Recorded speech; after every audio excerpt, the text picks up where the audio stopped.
Tony Dokoupil is joining us now from a polling site in Manchester, New Hampshire. Tony, I know you've been hitting the diners and the streets and talking to voters. What are you hearing from voters out there in New Hampshire? Well, Anne Marie, I'll give you a slight correction. We avoided diners on purpose. We felt like we needed to change things up. So we went to a nail salon, we went to a clothing store, we went to a skating rink, we went to a ski slope. We have been all around, and I've been talking to voters here as well. Polls opened at 6 a.m. here at the McDonough School, Ward 4, Manchester, home of the Mustangs, home of the vote today. And people were in line at 6 a.m. And we talked to some of those voters, and I said, wait, you got to go to work early? Why are you here at 6 a.m.? And several of them were just excited to cast their ballot. $80 million up until now has been spent on advertising in just the state of New Hampshire. And folks are ready for all that to be done, and they are making their choice literally right behind me in those booths right there. And then we also talked to some voters after they had voted about who they like. We spoke to a woman whose husband actually runs an accounting company. He's an accountant by trade. Nikki Haley, of course, is an accountant by trade. So you might think, oh, you're a couple of Haley voters here. Nope, Donald Trump supporters. So he, a lot has been made about his strength with rural, less educated voters. But just anecdotally here, he still has a lot of support among traditional registered Republicans, college educated, living in a city like Manchester as well. Right.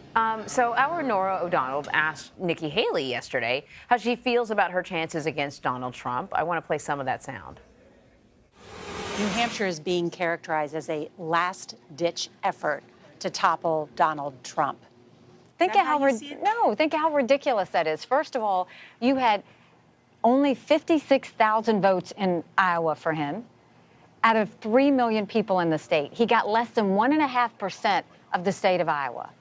And then you're going to say it's going to stop with New Hampshire? This is not a coronation. This is an election. You have Iowa, you have New Hampshire, you have South Carolina, you have Super Tuesday. You can't just have one or two states decide this. You've got to allow a lot of the country to decide this. So, of course, Nikki Haley feels positive about her chances. That's what I expect. But when you talk to some of the Haley supporters, I'm curious. I don't know if you heard the story that ran previous to yours, where the gentleman in there said, there are going to be people who vote for Nikki Haley and there are going to be people who vote against Donald Trump, which is a vote for Nikki Haley. What are you finding amongst Haley supporters? Is it a vote for Nikki Haley or is it an anti-Trump vote?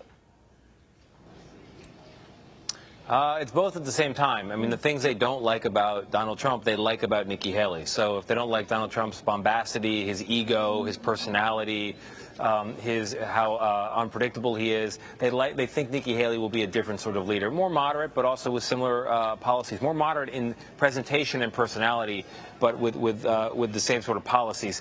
One of the things that's really notable, though, here is that the voters for Nikki Haley agree that even though they're voting today in New Hampshire, that she should continue to go on, and that it's faintly ridiculous on its face to have 50,000 people in Iowa vote for Donald Trump, and maybe you'll get 100,000, 150,000 here in New Hampshire who pull the lever for him or fill the little bubble.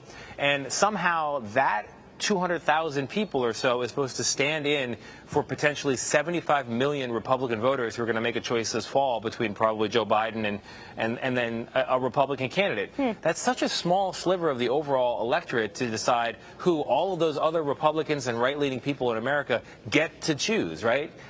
So people feel a little handcuffed by that, and so she's really got some resonance there. It'll be interesting if she can make this close enough to move on to South Carolina, to have an argument to stay in the race, because I think a lot of people, particularly Republicans nationally, are sympathetic to the idea that they want their vote to count.